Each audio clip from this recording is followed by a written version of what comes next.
Right. ஒன்றிய அரசாங்கம் முன்னாடி டேபிள்லேயே நிறையா பார்த்துருக்கோம். எக்ஸ்ட்ரா அந்த ஆர்டிக்கல் எந்த பாட்டு அதெல்லாம் இருக்கும், அதில் பார்ப்போம். இந்திய அரசியலமைப்பு சட்டத்தின் எந்த பகுதி மற்றும் பிரிவுகள்? இங்கிலீஷில் பார்ட். எந்த பாட்டு? நேற்றே பார்த்தோமா, ரீகால் பண்ணமெல்லாம் 5வது பார்ட். 78ஓட நிறுத்திட்டானுங்க. ஒரே நிமிஷம் இருங்க.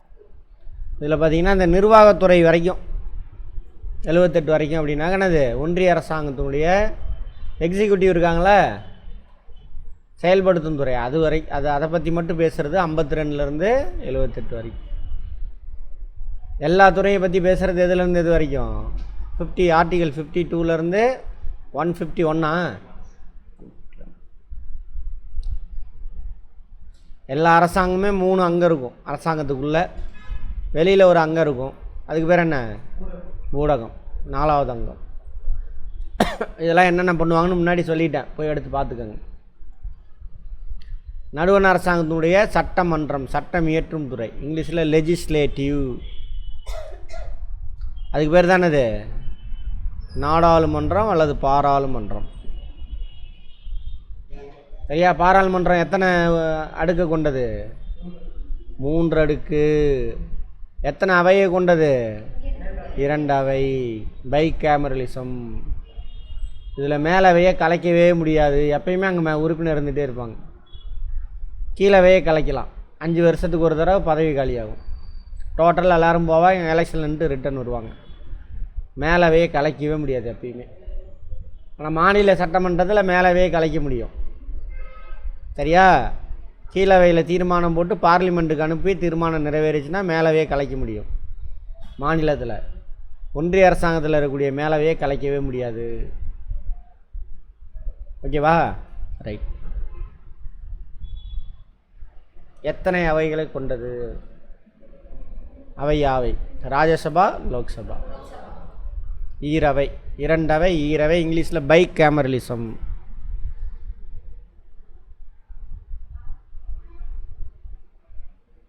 அடுத்தது நிர்வாக தலைவர், பெயரளவு தலைவர், அவ்வளோதான். உண்மையான தலைவர் யார்? பிரதம மந்திரி.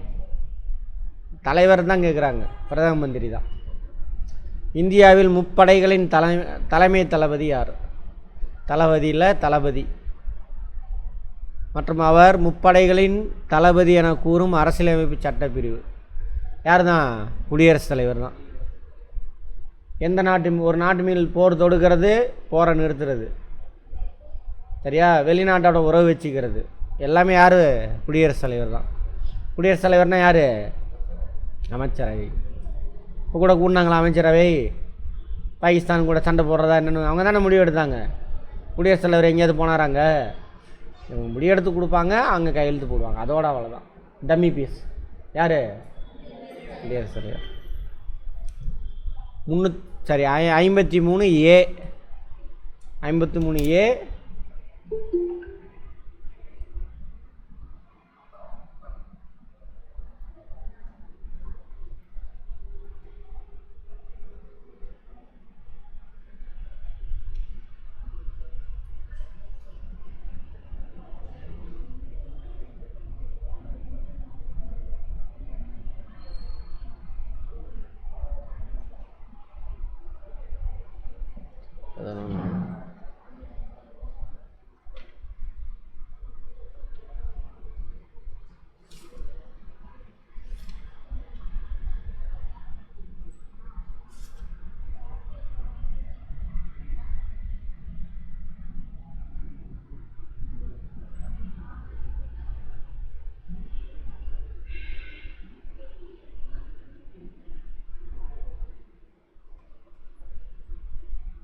ஏ வரக்கூடாது, சரியா?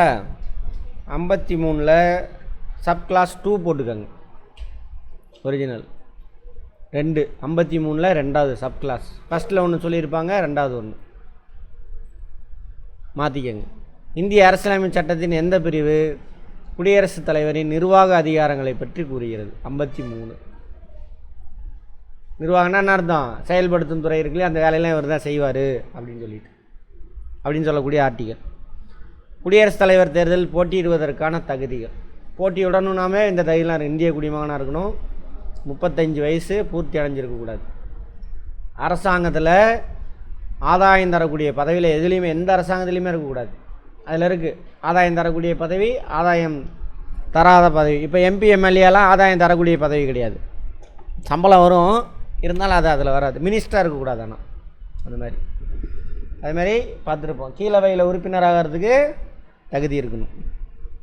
மக்களவையில் அவரின் பெயரை குடியரசுத் தலைவரை தேர்ந்தெடுக்கும் வாக்காளர் குழுமத்தில் உள்ள யாரெல்லாம் ஓட்டு போடுறாங்களே பிரசிடெண்ட்டு இதில், அதில் 10 வாக்காளர் 50 பேர்னு போட்டிருப்போம் அந்த நம்ம டேபிளில். அதை மாற்றிக்கங்க. 10 பேர் முன்மொழியணும், 10 பேர் வழிமொழியணும். ப்ரொப்போசர், செகண்டர் அப்படிம்பாங்க. இந்த ப்ராப்பராக நடக்கக்கூடிய கட்சி மாநாடுலாம் நடக்கும்போது தீர்மானம் போடுவாங்க. நான் இந்த தீர்மானம் இவரை இந்த தேர்தலில் நிற்க வைக்கிறேன், அதை நான் முன்மொழிகிறேன் பார் ஒருத்தர். இன்னொருத்தர் என்ன பண்ணுவார்? வழிமொழிகிறேன், செகண்டர் அப்படின்னு சொல்லுவாங்க. அது மாதிரி 10 பேர் ஓட்டு போடணும். இதை எடுத்துக்கங்க, அதில் விட்டுருங்க. இதெல்லாம் என்னது? ஆமாம், இதை பற்றி நேற்றே பார்த்துட்டோம். இந்திய குடியரசுத் தலைவர் நேத்தானே காலையில் பார்த்தோமான்னு தெரில.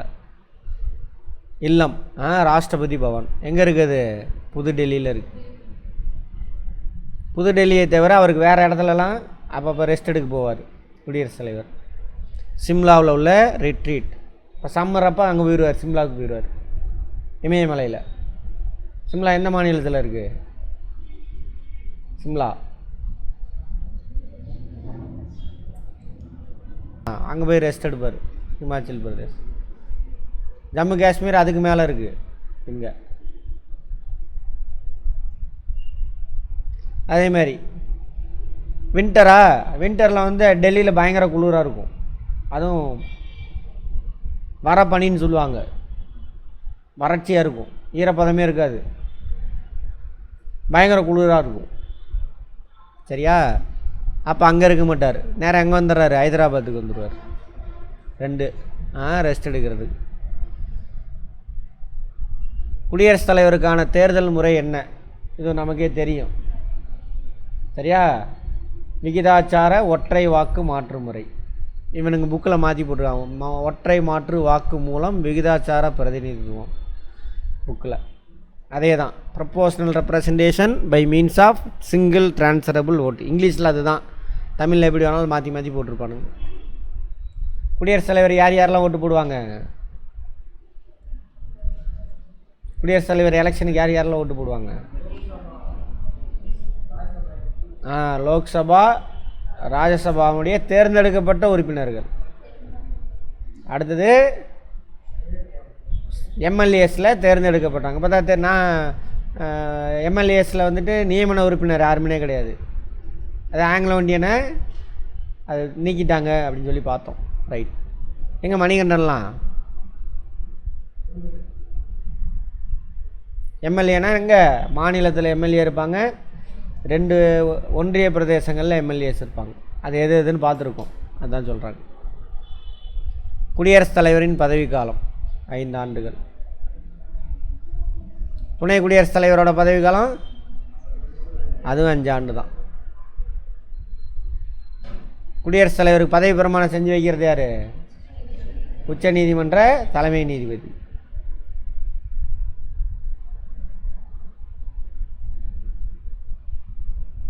சரி, அவர் பெயரில் ஒன்றிய அரசாங்கத்துடைய நிர்வாகத்தெல்லாம் மேற்கொள்கிறதுங்கிறது ஆர்டிகல் எத்தனை? 73. ஓகேவா? குடியரசுத் தலைவர் பேரில் தான் நடக்கணும் அப்படின்னு சொல்லக்கூடிய ஆர்டிகல் இது 77. பிரதம அமைச்சர், அமைச்சர்களை நியமனம் செய்கிறது யார்? குடியரசுத் தலைவர். ஒன்றியத்தில் எல்லாத்தையும் அவர் தான் நியமனம் செய்வார். மாநிலத்தில் யாரை நியமனம் செய்வார்? குடியரசுத் தலைவர். ஆளுநர், உயர்நீதிமன்ற நீதிபதிகள். Very good. அடுத்தது உச்ச நீதிமன்ற உயர் நீதிமன்ற தலைமை நீதிபதிகள், இதர நீதிபதிகள், குஷ்னி ஜட்ஜஸ் அப்படிம்பாங்க. அவங்கெல்லாம் நியமனம் செய்கிறது யார்? குடியரசுத் தலைவர். இந்திய அரசின் தலைமை வழக்கறிஞர், அவருக்கு பேர் என்ன? Attorney general. மாநிலத்தில் தான் அட்வொகேட் ஜென்ரல், இங்கே அட்டார்னி ஜென்ரல் இங்கிலீஷில். நியமனம் செய்கிறது யார்? குடியரசுத் தலைவர். அவருக்கு மட்டும் சம்பளத்தை யார் தீர்மானிப்பா? குடியரசுத் தலைவர். அட்டார்னி ஜென்ரலுக்கு மட்டும். மற்ற எல்லாத்துக்கும் பார்லிமெண்ட் தான் சம்பளம் ஃபிக்ஸ் பண்ணுவோம், அவருக்கு மட்டும். ஆமாம், அது மட்டும் சிறப்பு. இந்திய அரசு தலைமை தணிக்கையாளர், CAG. CAG controller and auditor general of India. நியமனம் செய்கிறது யார்? குடியரசுத் தலைவர். இந்திய தலைமை மற்றும் 2 தேர்தல் ஆணையாளர், தலைமை தேர்தல் ஆணையாளர் மற்றும் 2 தேர்தல் ஆணையம். ஆமாவா? Election commission of India. ஒரு chief election commissioner, Ajay. 2 election commissioner. 3 பேரை நியமனம் செய்கிறது யார்? நியமனம் செய்கிறது யார்? என்ன காலையில் எக்ஸாம் இருந்துச்சா? சரி, கவனிங்க. குடியரசுத் தலைவர். நடுவண் அரசு, ஒன்றிய அரசுன்னு தான் சொல்லணும். யூனியன் பப்ளிக் சர்வீஸ் கமிஷன், அதான் சரியான வார்த்தை. ஒன்றிய யூனியன் பப்ளிக் சர்வீஸ் கமிஷன். தலைவர், இதர உறுப்பினர் நியமனம் செய்கிறது யார்? குடியரசுத் தலைவர். இவங்களோட வேலை என்னங்கிற வரைக்கும் நம்ம பார்த்துட்டோம் அந்த இதுலேயே. மற்ற நாடுகளுக்கு தூதர்கள், வெளிநாட்டோட ஒப்பந்தம் எல்லாமே குடியரசுத் தலைவர் பேரில் தான் நடக்கும். அவர் தான் வெளிநாட்டுக்கு தூதர்கள் அனுப்புவாங்க, வெளிநாட்டிலேருந்து தூதர்களை ரிசீவ் பண்ணுவாங்க. யார்? குடியரசுத் தலைவர் தான். அப்படின்னா யார்? தலைமையிலான அமைச்சரவை. பொது தேர்தலுக்கு பின் அதேமாதிரி ஃபஸ்ட்டு எலெக்ஷன் நடக்குதா? 5 ஆண்டுக்கு ஒரு தடவை எலெக்ஷன் நடக்கும். எம்பிஸ்லாம் போய் உட்காருவாங்க. அப்போ ஃபஸ்ட்டு நாள் யார் பேசுவாங்க? பிரசிடெண்ட் தான் பேசுவார். அதேமாதிரி ஒவ்வொரு வருஷத்துடைய முதல் பட்ஜெட் அன்றைக்கி யார் தான் பேசுவா? குடியரசுத் தலைவர் தான் பேசுவார். அப்போ மாநிலத்தில் யார் பேசுவா? அதேமாதிரி ஆளுநர். எம்எல்ஏ எலெக்ஷன் நடந்து முடிஞ்சோன்னா ஃபஸ்ட்டு கூட்டத்தோடு அவர் தான் பேசுவார். பேசுகிறாருன்னா யார் எழுதி கொடுப்பாங்க என்ன பேசணுன்னு? அங்கே பிரதம மந்திரி தலைமையில் அமைச்சரவை எழுதி கொடுக்குறதா அப்படி கமா மாறாமல் வாசிக்கணும். அதேமாதிரி இங்கே மாநிலத்தில் ஆமாம், அமைச்சரவை என்ன எழுதி கொடுக்குறாங்களோ, மாநில அமைச்சரவை என்ன எழுதி கொடுக்குறோ அதை அப்படியே அச்சு பிசுறாமல் வாசிக்கணும். ஆனால் அவர் என்ன பண்ணார்? சேட்டை அந்த வேலையை செய்கிறதே இல்லை. போன தடவை வந்துட்டு அந்த பிகீதம் பாடுறா, அந்த தமிழ் பாடுறா, அது பாருங்க எந்திரிச்சு ஓடி போயிட்டார் கிடுக்குன்னு. அதுக்கு மொதல் தடவை பெரியார் திராவிடம் அந்த வார்த்தையில் நீக்கிட்டார். அவருக்கு பிடிச்ச மாதிரி வாசித்தார். என்ன பண்ணார் சிஎம்? நாங்கள் எழுதி கொடுத்தது தான் எதில் ஏறும்? அங்கே ரெக்கார்டில் பதிவில் ஏறும். அங்கே பதிவு பண்ணிகிட்டே வருவாங்க. அங்கே சட்டப்பேரவையில் நடக்கிற விஷயம், பார்லிமெண்ட்டில் நடக்கிற விஷயம் அங்கங்கே பதிவு செஞ்சுக்கிட்டே இருப்பாங்க. எம்ப்ளாயிஸ் இருப்பாங்க. நான் சொன்னது தான் பதிவில் ஏற்றுவாங்க அப்படின்னு ஒரு குறுக்க எந்திரிச்சு பேசினா அவர் எந்திரிச்சு ஓடிடுவார் கிடு கிடு கிடு கிடு. அப்புறம் ஆளுநர் உரை யார் வாசிச்சா? சபாநாயகர் வாசிப்பார். வாட்ச் பண்ணுங்க இதெல்லாம். எது சரி? சட்டம் என்ன சொல்லுது? எது சரி? ஆளுநர் அவர் இஷ்டத்துக்கு வாசிக்கலாமா? இல்லை தலைமையிலான அமைச்சரவை எழுதி கொடுக்குறது தான் வாசிக்கணும். அது தெரியாமல் ஒரு கூமுட்டைங்க அவரை சப்போர்ட் பண்ணிகிட்டு இருக்கிறானுங்க. ஏன்னா இவருக்கு இவங்க கட்சிக்காரருக்கு இவருக்கு தலைவர் வேற ஆள், அவருக்கு பிடிக்காதாமா. அவருக்கு பிடிக்காதனால சிஎம் வந்து என்ன பண்ணுற? ஏற்று பேசுறது தப்பாக. உண்மையை பேசுனா பரவாயில்ல, தப்பாக பேசுறது.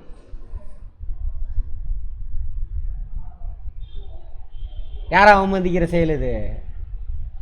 அந்த மாதிரி அமைச்சரவை எழுதி கொடுக்குறத தப்பாக வாசிக்கிறாரு, அல்லது எந்திரிச்சு நான் வாசிக்க மாட்டேன்னு ஓடுறாங்க. யாரை அவமதிக்கிற செயல்? அமைச்சரவையா? அமைச்சரவையை தேர்ந்தெடுத்தது யார்? மக்களோட பிரதிநிதிகள். மக்களோட பிரதிநிதிகள் தேர்ந்தெடுத்தது யார்? மக்கள்.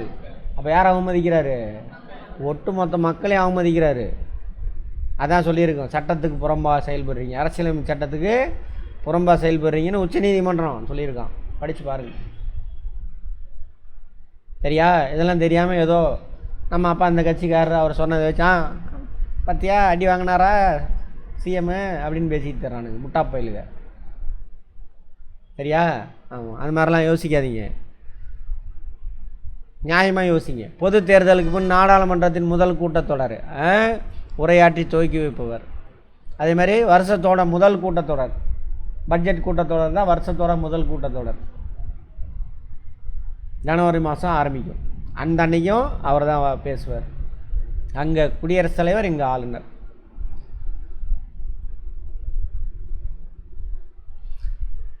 நாடாளுமன்றத்தை கூட்ட அதிகாரம் குடியரசுத் தலைவர். கூட்டுறதுக்கும் அதேவே மேலவையை கலைக்க முடியாது. கீழவையை கலைக்கிறதுக்கும் கூட்டுறதுக்கும் கூட்டத்தை முடிச்சு வைக்கிறதுக்கு இன்னையோட கூட்டம் முடிஞ்சுதுங்க அப்படின்னு சொல்கிறதுக்கு யாருக்கு தான் அதிகாரம்? குடியரசுத் தலைவர்.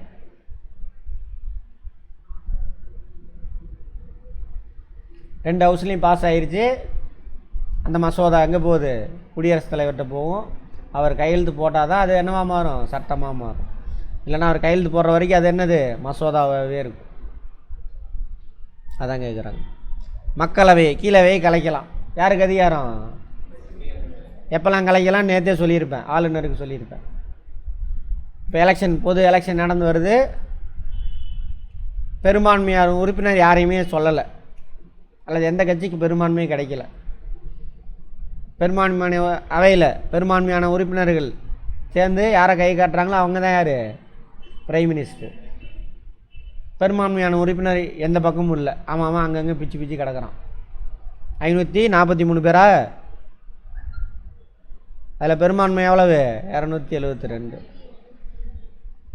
ஒரே டீமில் 272 பேர் சேர்ந்து இவர் தான் எங்கள் தலைவருங்க அப்படின்னு யாரையுமே கை காட்டுறதுக்கு இல்லை. எல்லாம் 50 பேர் 100 பேராக பிச்சு பிச்சு கிடக்கிறானுங்க.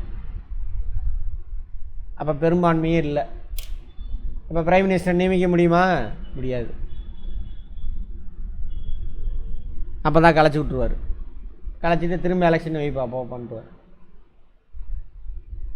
அப்புறம் அப்போ கலைக்கலாம். இப்போ எப்படி இருக்குது? இப்போ எலெக்ஷன் நடந்து 2 வருஷம் ஆகுதா? MP election. திடீர்னு பெரும்பான்மை இல்லை. பெரும்பான்மை 272 பேர் கை கட்டிகிட்டே இருக்கான். அவன் தான் எங்கள் பிரைம் மினிஸ்டர்னு. கொஞ்சம் பேர் உடஞ்சிட்டான்னு வச்சுக்கோங்க, நாங்களாம் ஆதரவு கொடுக்கலங்க அப்படின்னு. அப்போ கூப்பிட்டு யாராவது ஆட்சி அமைக்க முடியுமான்னு கேட்பார். யாராவது நீ 272 பேர் சப்போர்ட்டை வாங்க முடியுமா எம்பியில் அப்படின்னு கேட்பார். வேறு ராகுல் காந்தியை கூட கூப்பிட்டு கேட்கலாம், அல்லது பிஜேபியில் வேறு ஒருத்தனை கூப்பிட்டு கேட்கலாம், முடியுமா உன்னால்? என்னால் முடியும். அப்போ சொல்லுவார், இந்த 5 நாள் டைம் தரேன், அதுக்குள்ளே உனக்கு கீழவையில் பெரும்பான்மை இருக்குன்னு ப்ரூவ் பண்ணு, நீ பிரைம் மினிஸ்டர் ஆகிக்கோ அப்படின்பார். கூப்பிட்டு பிரைம் மினிஸ்டர் ஆக்கிடுவார். 5 நாள் வெயிட் பண்ணுவார். இப்போ பெரும்பான்மையை நிரூபிச்சிட்டான் அப்படின்னாக்கா அவர் பிரைம் மினிஸ்டராக தொடருவார். புரிஞ்சுதா? அல்லது பிரைம் மினிஸ்டர் என்ன பண்ணிட்டார், நான் இதோட ஆட்சி முடிச்சுக்கிறேன், கீழவை கலைச்சிட்டு எலெக்ஷன் வைங்க அப்படின்னு குடியரசுத் தலைவர் ரெக்கமெண்ட் பண்ணுவார். ஏன்னா அவருக்கு தானே பெரும்பான்மை இருக்குது. அப்பயும் ஆட்சியை கலைச்சிடுவார். அதான் சொல்லியிருப்போம், பிரைம் மினிஸ்டர் பதவி காலம் எவ்வளோ காலம்? 5 ஆண்டெல்லாம் கிடையாது. குடியரசுத் தலைவர் விரும்புகிற வரைக்கும். குடியரசுத் தலைவர் எது வரைக்கும் விரும்புவார்? மக்களவையில் பெரும்பான்மை உறுப்பினர் ஆதரவு இருக்கிற வரைக்கும் தான் அவர் வச்சுருப்பார். அப்போ யாருக்குமே பெரும்பான்மை இல்லைனாக்கா என்ன பண்ணுவார் குடியரசுத் தலைவர்? கலைச்சிட்டு எலெக்ஷன் வச்சுருவார். கீழவையை மேலவே கலைக்கவே முடியாது, எப்பயுமே கலைக்க முடியாது. சார் 6 ஆண்டுக்கு ஒரு தடவை எலெக்ஷன் சார். 6 ஆண்டு தானே பதவி காலம். அது ராஜ்யசபாவில் 6 ஆண்டு. ஒரு எம்பியோட பதவி காலம் 6 ஆண்டு. ராஜ்யசபாவுக்கு பதவி காலம்னா கிடையாது. பதவி காலம் கிடையவே கிடையாது. எப்பயுமே கலைக்க முடியாத அவை. பட் ஒரு எம்பியோட பதவி காலம் தான் 6 ஆண்டு. அதே கீழ அவை மொத்த உறுப்பினரோட பதவி காலம் 5 ஆண்டு. ஒவ்வொரு உறுப்பினருடைய பதவி காலம் எவ்வளவு? 5 ஆண்டு. அப்போ எம்பியோட லோக்சபா எம்பியோட பதவி காலம் எவ்வளோன்னு கேட்டால் 5 ஆண்டு. லோக்சபாவோட பதவி காலம் எவ்வளோனா 5 ஆண்டு. ஆனால் 5 ஆண்டுக்கு ஒரு தடவை டோட்டலாக எல்லோரும் வீட்டுக்கு போயிட்டு எலெக்ஷன் நின்று வரணும். பட் ராஜ்யசபாவை அப்படிலாம் கிடையாது. ஏன் சார் அப்படின்னா, ராஜ்யசபாவில் 1/3 உறுப்பினர்கள் 2 ஆண்டுக்கு ஒரு தடவை பதவி போகும். எல்லா உறுப்பினருக்கும் ஒரே டைமில் பதவி போகாது. 2 ஆண்டுக்கு ஒரு முறை மொத்த உறுப்பினர் 60 பேர் இருக்கான்னு வச்சுக்கோங்க. 60ல் 20 பேருக்கு இந்த ஆண்டு பதவி போகும். திரும்ப அந்த 20 சீட்டுக்கு எலெக்ஷன் நடந்து திரும்ப வருவாங்க. புரியுதா? இப்போ ஏ பி சி இதில் 20 பேர் 20 மொத்தமாக சேர்த்தோன்னா 60 பேர்.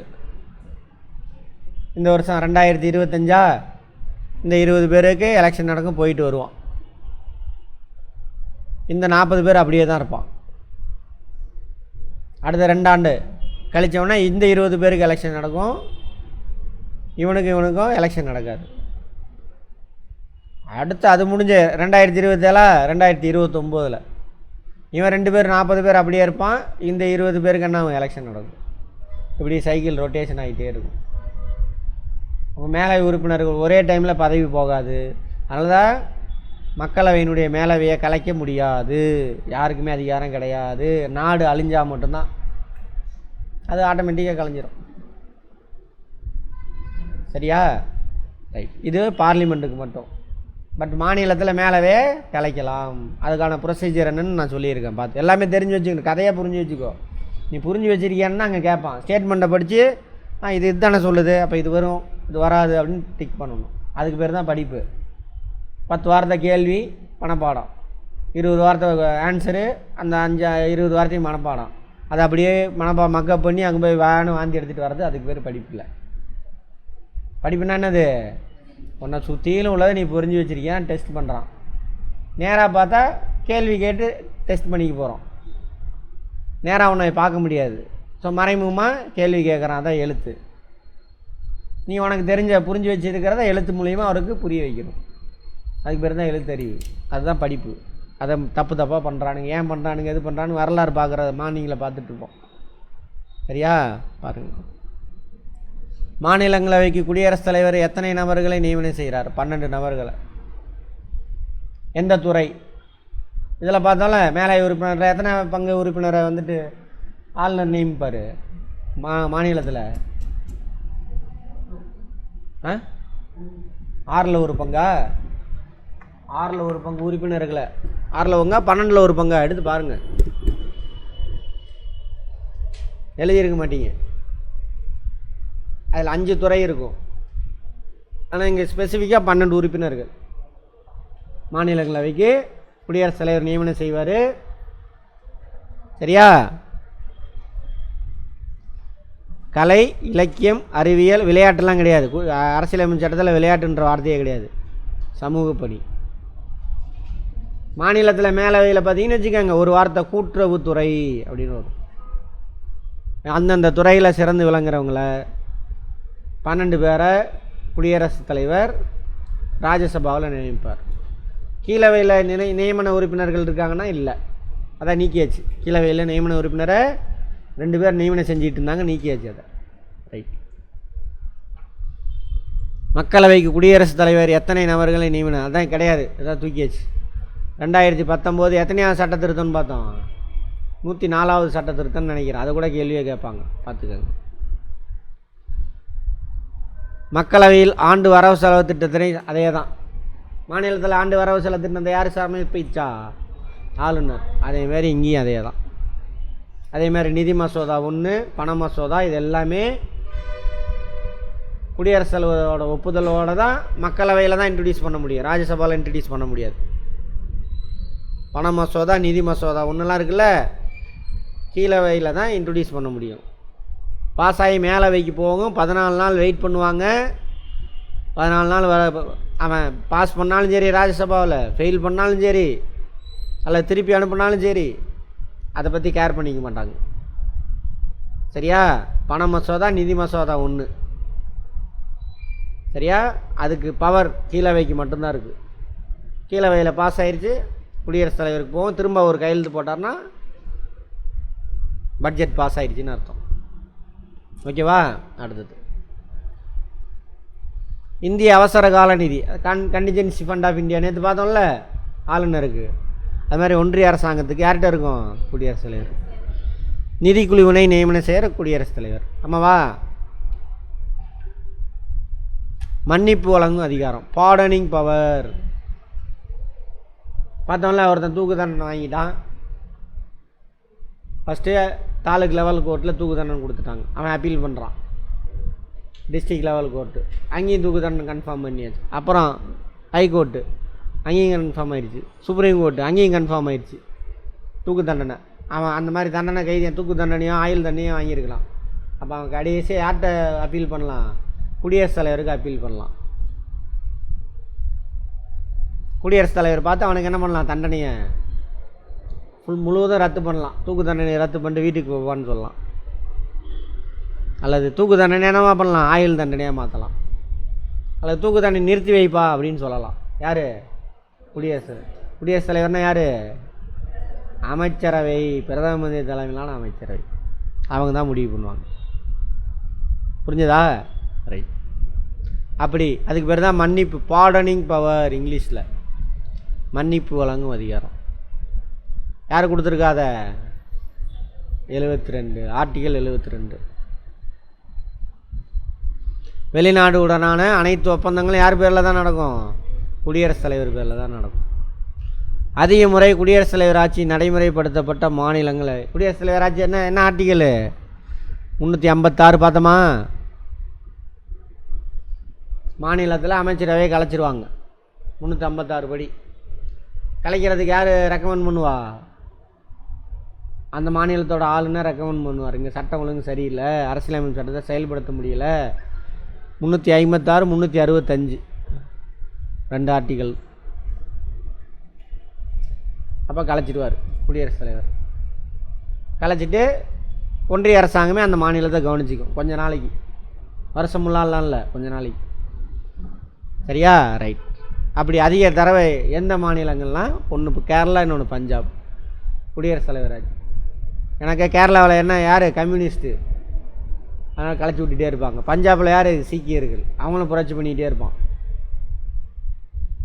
அடுத்து நம்மளாக தான் இருக்கும். சரியா? ரைட்.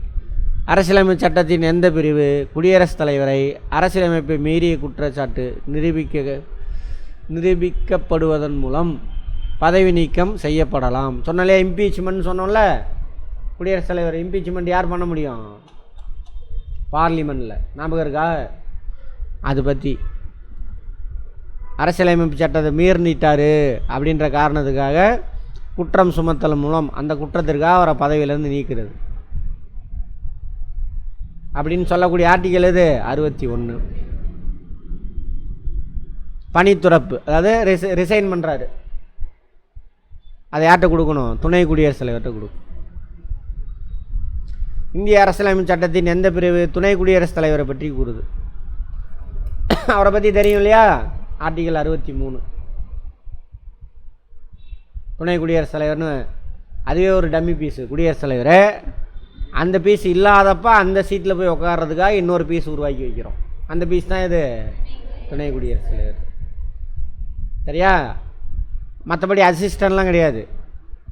அசிஸ்டன்ட்னா புரியுதில்ல? இப்போ காலேஜிலலாம் இருப்பாங்க, ஹெச்ஓடி இருப்பாங்க, அப்படி கூட வேண்டாம். பிரின்ஸிபால் இருக்காங்க, ஒவ்வொரு டிபார்ட்மெண்ட் ஹெச்ஓடி இருக்காங்க. பிரின்ஸிபாலுக்கு அசிஸ்டன்ட், அவங்க சொல்கிற வேலையை தான் அவங்க செஞ்சு கொடுப்பாங்க. கரெக்டாக? அந்த மாதிரி கிடையாது. இவர் பதவியில் இல்லாதப்போ ராஜினாமா பண்ணிட்டாலோ இறந்துட்டாலோ அல்லது பதவி நீக்கம் செஞ்சிட்டாலோ அந்த சீட்டு காலியாக இருக்கக்கூடாது. அப்போ போய் உட்கார வச்சுருவாங்க. அப்போ திரும்பவும் அந்த சடங்கு சம்பிரதாயம்லாம் பதவி பிரமாணம் இதெல்லாம் செஞ்சு அவரை போய் அந்த சீட்டில் உட்கார வச்சுருவாங்க. அதுக்காக தான் துணை குடியரசுத் தலைவர். சரியா? ரைட். துணை குடியரசுத் தலைவருக்கான தகுதிகள் அதே கதை தான். என்ன? மாநிலங்களவையில் உறுப்பினர் ஆகிறதுக்கு தகுதி இருக்கணும். குடியரசுத் தலைவருக்கு என்னது? மக்களவையில் உறுப்பினர் ஆகிற தகுதி இருக்கணும். இவருக்கு மாநிலங்களவையில்.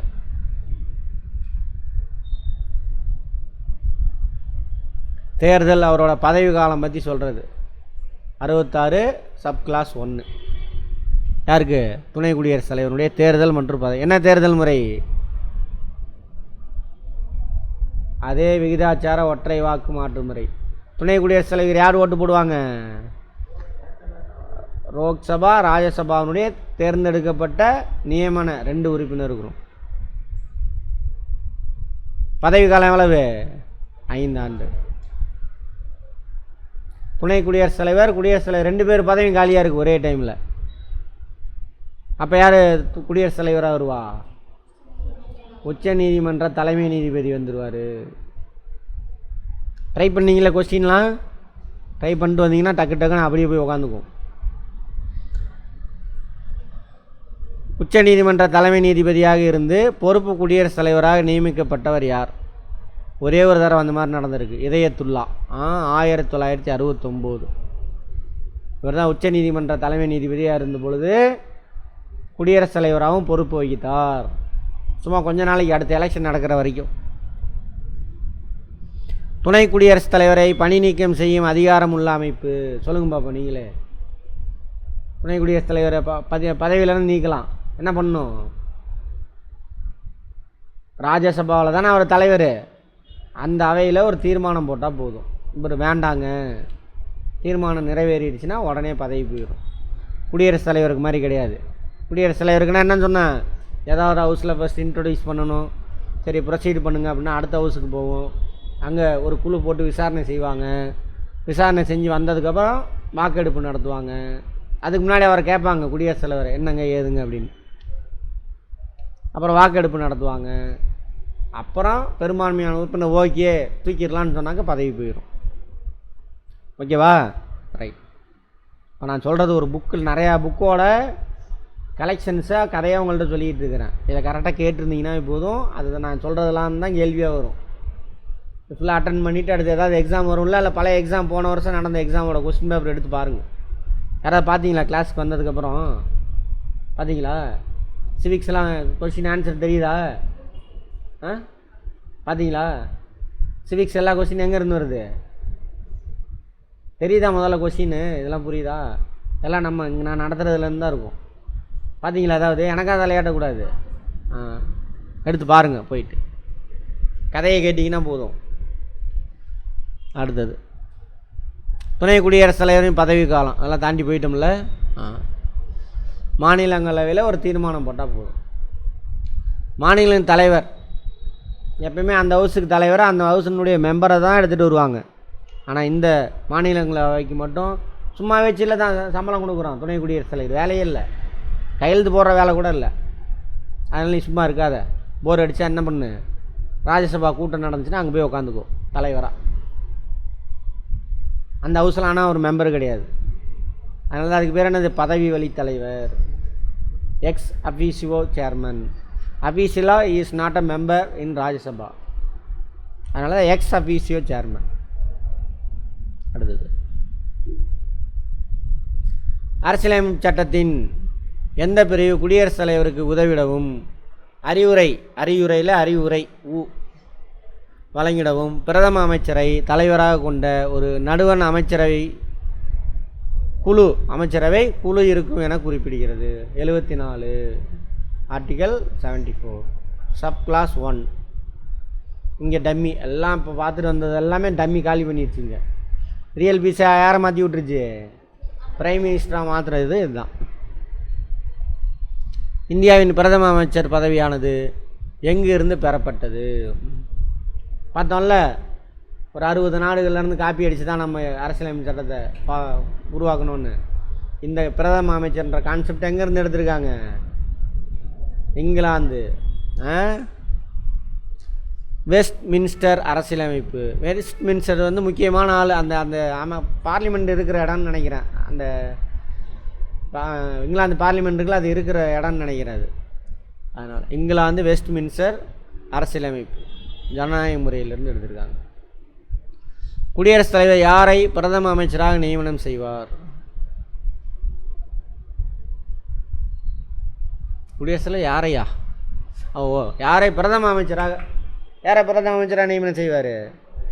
மக்களவையில் பெரும்பான்மையான உறுப்பினர் யாரை தலைவராக காட்டுறாங்களோ அவர் தான். அவர் அந்த ஹவுஸில் மெம்பராக இருக்கணுமா பிரைம் மினிஸ்டர் ஆகிறதுக்கு? தேவையில்லை. 6 மாதத்துக்குள்ளே ராஜ்யசபாவிலையோ லோக்சபாவிலையோ பதவி ஏற்றுக்கிட்டதுக்கப்புறம் மெம்பர் ஆனால் போதும். பிரைம் மினிஸ்டர் பதவி ஏற்றுக்கும் பொழுது என்ன தேவையில்லை, எந்த ஹவுஸ்லையும் மெம்பராக இருக்கணும்னு அவசியம் இல்லை. ரைட். இதெல்லாம் வெளியில் போய் சொன்னால் சிரிப்பானுங்க. அவன் முட்டாளாக இருப்பான், ஆனால் உங்களை பார்த்து சிரிப்பாங்க. நம்ம தானே மென்டலாக சுற்றுது ஹாஸ்பிட்டலில், நீங்கள் போனீங்கன்னா என்ன பண்ணும்? அந்த மெண்டல் அவங்கள பார்த்து கிண்டல் பண்ணும். அதுதான் சரியா? ரைட். நடந்துச்சா? சிரிக்கிறியாம்மா பயங்கரமாக? பேச மாட்டீங்க நீங்கள். நல்ல விஷயத்த டிஸ்கஸ் பண்ண மாட்டீங்க. அதனால் பரவாயில்ல, நல்லது தான். அடுத்தது, குடியரசுத் தலைவர் யாருடைய ஆலோசனையின்படி ஒன்றிய அமைச்சர்கள் நியமனம் செய்கிறார்? யாரோட ஆலோசனை? பிரதம அமைச்சர் யாரை கை காட்டுறான்னு அவன் தான். பிரதம அமைச்சர் மற்றும் அமைச்சர்கள் பதவி பிரமாணம் செய்து வைப்பது யார்? குடியரசுத் தலைவர் தான். ஒன்றிய அமைச்சர்கள் தனிப்பட்ட முறையில் கூட்டாகவும் தனித்தனியாகவும் எந்த அமைப்பிற்கு பொறுப்பானவர்கள்? கூட்டாகவும் தனித்தனியாகவும், அதை சேர்த்திக்கங்க.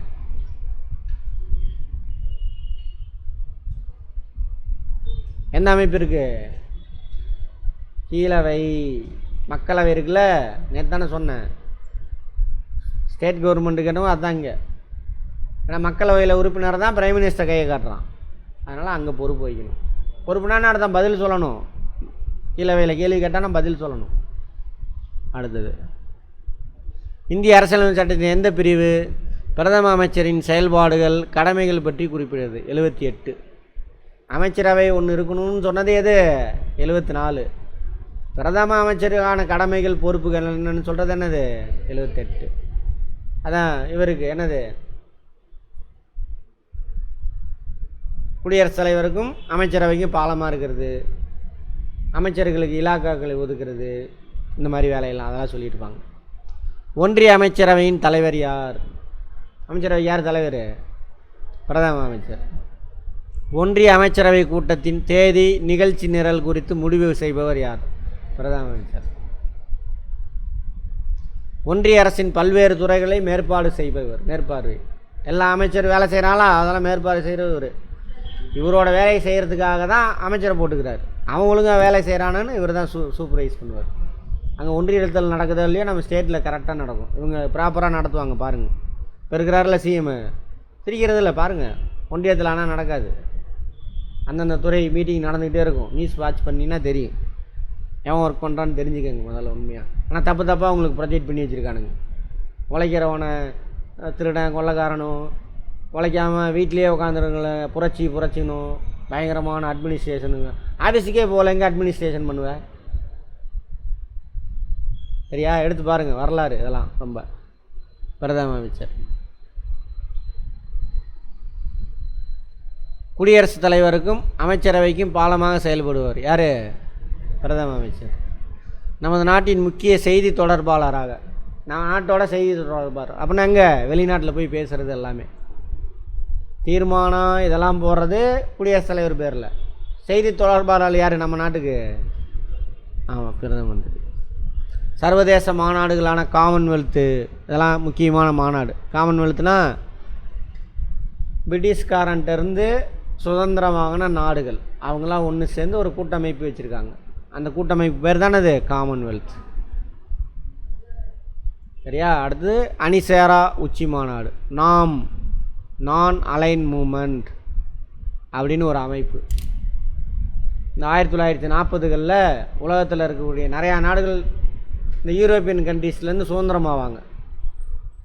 ஃப்ரெஞ்சுக்காரன்ட்ட, ஸ்பெயின்காரன்ட்ட, டென்மார்க்காரன்ட்ட, டச்சுக்காரன்ட்ட, இங்கிலீஷ்காரன்ட்டெல்லாம் இருந்து நிறையா நாடுகள் சுதந்திரமாவாங்க.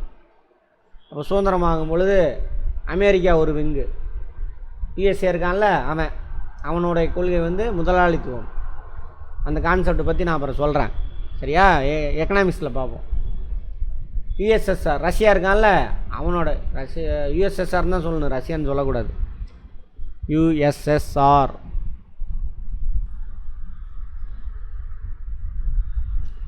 கேபிட்டலிசம். என்னம்மா கேபிட்டலிசம்னா முதலாளித்துவம் சார். டிரான்ஸ்லேஷன் பண்ணிடுவோம் நம்ம ஆள். ஆமாம் தானே?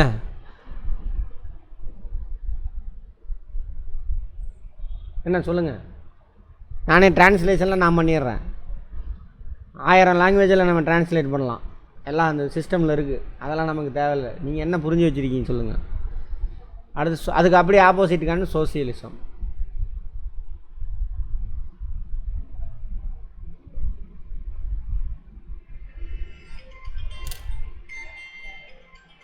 தெரியலையா?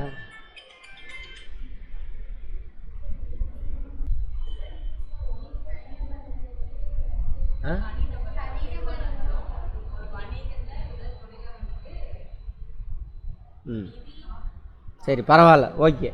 சரி, அந்த அளவுக்காக சொன்னீங்களே. பொருளாதாரம்னா என்ன? பொருளாதாரம்னா என்ன?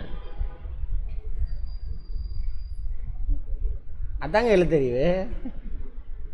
அந்த அந்த எழுத்துக்கள் சேர்ந்து அந்த வார்த்தை, அந்த வார்த்தைக்கு என்ன அர்த்தம்னு தெரியணும்ல, அதான் எழுத்தறிவு. சரியா? அந்த வார்த்தைக்கு அர்த்தம் தெரியாமல் அந்த வார்த்தையை யூஸ் பண்ணவே கூடாது. அதுதான் கல்வி. ஒரு விஷயத்தை கற்றுக்குறோம், அந்த விஷயத்துக்கான வார்த்தை தான் அது. அந்த வார்த்தையை மட்டும் தெரிஞ்சுக்கிட்டோம், விஷயம் தெரில, அதுக்கு பேர் எழுத்தறிவா? இதுதாங்க நடக்கிற தப்பு. அது தெரிஞ்சுக்கிட்டா நீ பெரிய ஆள்.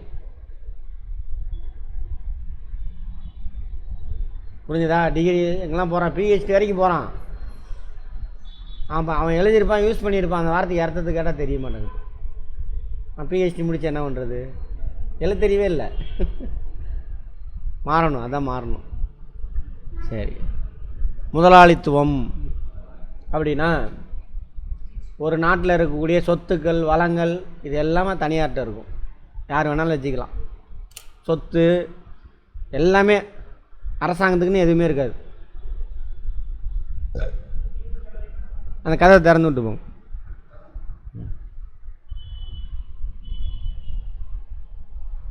தனியார் தான் எல்லா தொழிலும் பண்ணுவாங்க. விவசாயத்துலேருந்து, கார் தயாரிக்கிறதுலேருந்து, ஆடு மாடு மேய்க்கிறதுலேருந்து, பால் கறக்கிறதுலேருந்து, வீடு கட்டுறதுலேருந்து எல்லாமே யார் தான் செய்வா? அரசாங்கம் செய்ய மாட்டான். அரசாங்கம் இல்லாமல் எல்லா சொத்தும் யார்கிட்ட தான் இருக்கும்? தனியார்கிட்ட தான் இருக்கும். அரசாங்கத்துக்கு எந்த சொத்து இருக்காது. அந்த மாதிரி இருந்தால் அதுக்கு பேர் என்னது? முதலாளித்துவம். இது அப்படியே உல்ட்டா, அப்படியே ஆப்போசிட்டு.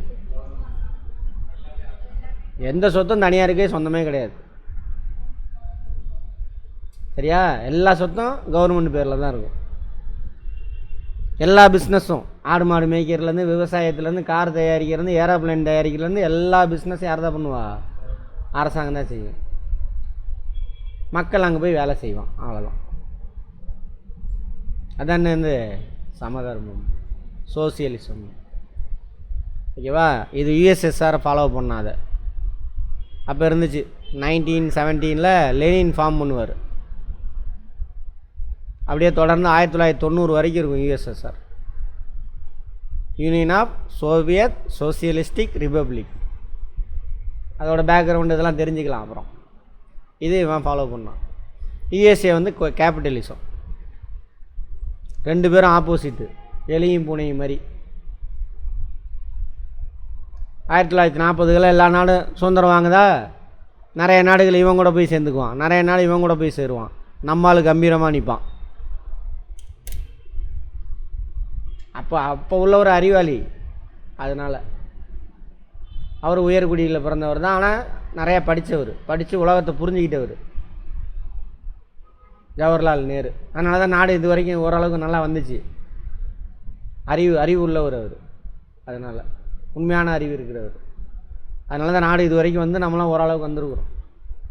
இன்னும் வட இந்தியா முன்னேறல, அதை விட்டுருங்க. அவனுக்கு பாவம், அவனுக்கு படிக்காமல் வச்சுருக்கானு. அவர் தான் முடிவு எடுக்கிறாரு. நான் உன் பக்கமும் வரமாட்டேன், யுஎஸ்ஏ பக்கம் வரமாட்டேன், யுஎஸ்எஸ்ஆர் பக்கம் வரமாட்டேன். எனக்கு ரெண்டு பேரும், அதுக்கு ரெண்டு பேரும் எனக்கு ஒருத்தர் நண்பன் ஒருத்தர் எதிரி அப்படி கிடையாது. ஒரு பக்கம் போயிட்டோம்னா ஒருத்தர் நண்பன் ஆயிடுவான், ஒருத்தர் எதிரி ஆயிடுவான்.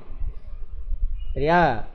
நீ எனக்கு ரெண்டு பேருமே நண்பன், முடிஞ்சால் ரெண்டு பேருமே எனக்கு உதவு அப்படின்னு தனியாக நின்றுக்குவார். எந்த பக்கம் போகலை. இதை பற்றி நம்ம படிப்போம், சிவிக்ஸ்லேயே தான் படிப்போம், புக்கில் இருக்கும். இதெல்லாம் டீட்டெயிலாக உங்களுக்கு வேணும், புக்கு வச்சு லைன் பை லைனாக எடுத்துருப்பேன். நம்ம யூடியூப் சேனலில் போய்ட்டு கடைசியாக, நான் உங்களுக்கு போடுறதில்ல, அதுக்கு முன்னாடி போட்டிருப்பேன், புக்கு வச்சு எடுத்துருப்பேன். அதை போய் டைம் இருந்தால் போய் பாருங்கள், ஆர்டராக பார்த்துட்டு வரணும். எல்லாம் லைன் பை லைனாக பிரித்து மேய்ஞ்சிருப்போம். அதை போய் பாருங்கள் அப்படின்னு ஒதுங்கிக்குவார். நம்மளை பார்த்தோன்னா நிறைய நாடுகளில் வந்துட்டு இங்கே போகிறதா ஏன்னா இவனுங்க ரெண்டு பேர் தான் உலகத்தில் பெரிய ஆளுங்க, பம்மிட்டு இருப்பானுங்க. அந்த நாடுகளாம் இவன் கூட வந்து சேர்ந்துருவாங்க. அதுக்கு ரெண்டு மூணு நாடு தலைவரெலாம் நமக்கு சப்போர்ட் பண்ணுவாங்க. ஃபஸ்ட்டு ஆரம்பிக்கிறதுக்கு இந்தோனேஷியா, அப்புறம் ஆப்பிரிக்காவில் ஏதோ ஒரு நாடு, இவங்களாம். ஸோ இந்த அமைப்பு தான் இது நான் அலைன் மூமெண்ட். இன்னும் இருக்குது அந்த அமைப்பு. சரியா? ரைட். இவனுங்க ரெண்டு பேரும் எலியும் பூனையும் மாதிரி. இவன் போலீஸ்கார மாதிரி அந்த நாய்சேகர் படம் இருக்குல்ல, என்ன படம், கிரியா. யுஎஸ்எஸ்ஆர் வந்துட்டு இப்பயுமே பாருங்கள் ரஷ்யாவை கண்டா நடுங்குவான். பனிப்போர் இருக்கும் இவனுங்களுக்குள்ள 2 பேருக்கு நடுவில். ரஷ்யாவை கண்டா யூஎஸ்ஏ நடுங்குவான். நாய்சேகர் மாதிரி பாடி ஸ்ட்ராங், மீசை வச்சு நிற்பான்ல, போலீஸ் ஸ்டேஷனில் போய் நின்றுட்டு இருப்பான், வர்றப்பா நிற்பான், கீழே உச்சா போயிட்டுருப்பான், காலெலாம் நடுங்கும் கிடு கிடு கிடுன்னு. அதுதான் யூஎஸ்ஏ. இன்றைக்கி வரைக்கும் அதுதான் கதை. யாரை கண்டா? யுஎஸ்எஸ்ஆரை கண்டா. ரஷ்யா யுஎஸ்எஸ்ஆர் உடஞ்சிருச்சு 1990லேயே. அதுலேருந்து பிரிஞ்சதான் உக்ரைன்லாம். அது மாதிரி கேபிட்டலிஸ்ட்டுக்கு எக்ஸாம்பிள் யுஎஸ்எஸ்ஆர் சோசியலிஸ்ட். இது எங்களுக்காக உருவானதான். நாம் நிறைய படிக்கணும். இது இது இது சம்மந்தமாக இஷ்யூலாம் போச்சுனாக்கா நியூஸ் பேப்பரில் சென்டரில் ஆர்டிக்கல் போடுவாங்க. ஆர்டிக்கல்லாம் முன்னாடி நடந்த கதையெல்லாம் எழுதி போட்டு அவன் ஒரு கருத்து சொல்லுவான். அதான் கட்டுரை எழுதுறது. அதெல்லாம் படிங்க. மெயினாக யூபிஎஸ்சி படிக்கிறவங்க இந்த இந்து பேப்பரில் தமிழ் இந்துலேயே படிங்க. நீங்கள் இங்கிலீஷ் தான் படிக்கணும்லாம் அவசியம் இல்லை, தமிழில் படிங்க போதும். தமிழில் தாய்மொழியில் புரிஞ்சுக்க. அப்போ தான் இங்கே மற்ற மொழி ஈஸி. அது பூந்தியாக இருந்தாலும் சரி, இந்தியா இருந்தாலும் சரி, இங்கிலீஷாக இருந்தாலும் சரி, கருத்தை புரிஞ்சுக்கிட்டுனா வேறு மொழி ஈஸியாக கற்றுக்கலாம். நம்ம கருத்தையே தெரியாதனால தான் வார்த்தையை மனப்பாடம் பண்ணிவிட்டு இந்த மொழியில் சொல்லி கொடுத்தாக்க, சார் எனக்கு அந்த மொழி வேணும் சார், அப்போ நீ புரிஞ்சுக்கலன்னு அர்த்தம். வார்த்தையை மனப்பாடம் பண்ணுற. ரைட், பார்ப்போம். அதில் அதுக்கான மாநாடு இன்னமும் நடந்துக்கிட்டே இருக்கும், நியூஸில் வந்துக்கிட்டு இருக்கும். இதெல்லாம் தான் நியூஸில் வரும். காமன்வெல்த் மாநாடு நடந்துச்சு, அணிசாரா நாடுகள் உச்சி மாநாடு நடந்துச்சு, அப்புறம் சார்க் மாநாடு. சார்க்குனாக்கா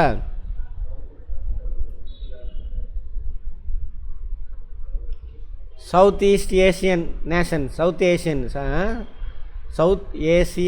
Nations association for regional cooperation அப்படிம்பாங்க. தெற்காசிய நாடுகளின் கூட்டமைப்பு. தமிழில் தெற்காசிய நாடுகளின் கூட்டமைப்பு.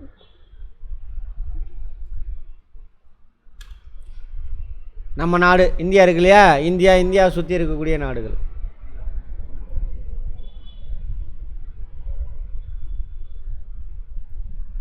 அவங்களாம் சேர்ந்து நம்ம தான் தெற்காசிய நாடுகள் ஒரு கூட்டமைப்பு உருவாக்கணும். அது இன்னைக்கு வரைக்கும் ஆனால் விளங்கலது. ஆனால் அதில் பெரிய நாடுகள் சார்க்குன்னு சொல்லுவாங்க. இந்தியா, பாகிஸ்தான், ஆப்கானிஸ்தான், நேபாளம், பூட்டான், பங்களாதேஷ், ஸ்ரீலங்கா, மாலத்தீவு. 1 2 3 4 5 6 7 8 நாடுகள். இவங்கெல்லாம் சேர்ந்து நமக்குள்ளே ஒரு பக்கத்து நாடு. நம்ம பக்கத்து வீட்டுக்காரெல்லாம் ஒற்றுமையாக இருந்தால் என்ன ஆகும், வேறு வீட்டுக்காரன் சண்டைக்கு வர மாட்டான் நம்மக்கிட்ட. அது மாதிரி இந்த நாடுகள்லாம் ஒன்றா சேர்ந்துருப்பான். அங்கே கவனிக்காது, இங்கே கவனிங்க. அதை என்னதை வேலையை பாருங்கள்.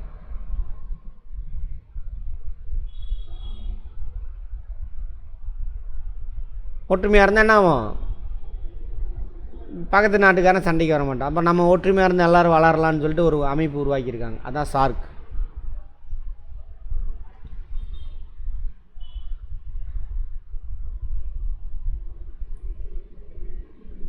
WA வரணும்னு நினைக்கிறேன். ஆமாம், சவுத் ஏசியன்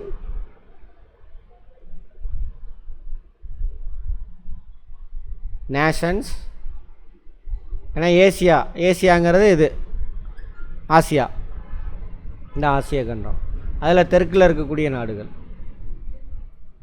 எப்படிலாம் மேப் பார்க்கணும், எல்லாமே ஜாகிரஃபியில் பார்ப்போம். தெற்கில் இருக்கும் நாடுகள் அதான் தெற்காசிய நாடுகளின் கூட்டமைப்பு SAARC, association for regional cooperation.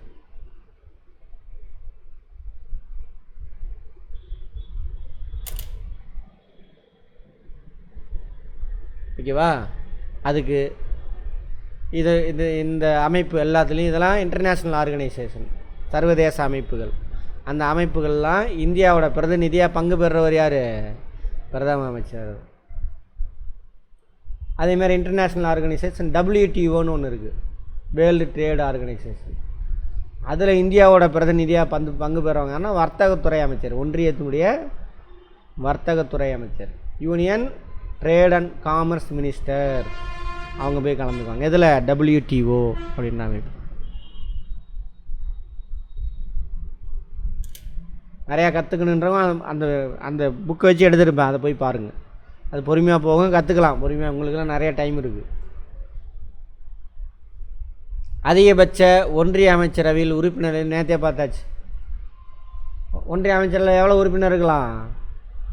மக்களவையின் மொத்த உறுப்பினர்களில் 15% எண்ணிக்கை, அவ்வளோதான் இருக்கணும். நம்பர்ஸ் மட்டும்தான் டிசைட் பண்ணுறாங்க, அதுக்கு மிகாமல் இருக்கணும். ஓகேவா?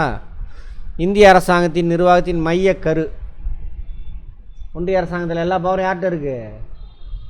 குடியரசுத் தலைவரா? கேபினட் அமைச்சரவை. அமைச்சரவையில் 2-3 இருக்குங்க. முக்கியமான துறையை மட்டும் வச்சுருப்பாங்க. பிரைம் மினிஸ்டரு முக்கியமான துறை இருப்பாங்க, அதான் கேபினட் மினிஸ்டர்ஸ்ன்னு சொல்லுவாங்க. இன்னொன்று ராஜாங்க மந்திரின்னு சொல்லுவாங்க, அதெல்லாம் டம்மி போஸ்ட்டு. இன்னொன்று இணை அமைச்சர்னு சொல்லுவாங்க. நம்ம வேல்முருகன்லாம் இருக்கார்ல தமிழ்நாட்டிலேருந்து இணை அமைச்சர், அது டம்மி. இருக்கிறதுலே டம்மிக்கு டம்மி போஸ்ட். அங்கே சீட்டே கிடையாது அந்த ஆளுக்கு, சும்மா பேருக்கு பதவி கொடுத்து வச்சுருக்காங்க.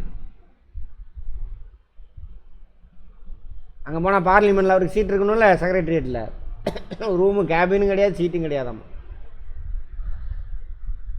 அப்போ 3 விதமான அமைச்சர்கள். முக்கியமான அமைச்சர்கள் எது? கேபினட் அமைச்சர். மந்திரி சபை முக்கியமான முடிவெடுத்துன்னு சொல்கிறாங்களே, அந்த கேபினட் அமைச்சர்ஸ் தான் ஒன்று சேர்ந்து அந்த முடிவு எடுப்பாங்க. ராஜாங்க மந்திரி அமைச்சரவை உள்ளே விட மாட்டானுங்க, கூட்டத்துக்கு விட மாட்டாங்க. அந்த ராஜாங்க மந்திரியாவது இப்போ அவர் ஒரு துறைக்கு ஹெட்டாக இருப்பார், அது முக்கியம் இல்லாத துறையாக இருக்கும். அவர் துறை சம்மந்தமாக ஏதாவது முடிவு எடுக்கிறப்ப மட்டும், அப்பா அந்த குப்புசாமி ராஜாங்க மந்திரி அவர் துறை சம்மந்தமாக பேசுகிறோம், அவரை மட்டும் இன்றைக்கி வர சொல்லுங்கள், இன்றைக்கி மட்டும் வர சொல்லுங்கள் அப்படின்னு அவரை கூப்பிடுவாங்க. கேபினட் மினிஸ்டர்ஸ்லாம் இருப்பாங்க, அவர் வருவாங்க, அவங்க துறை சம்மந்தமாக பேசிட்டு அனுப்பி விட்ருவாங்க.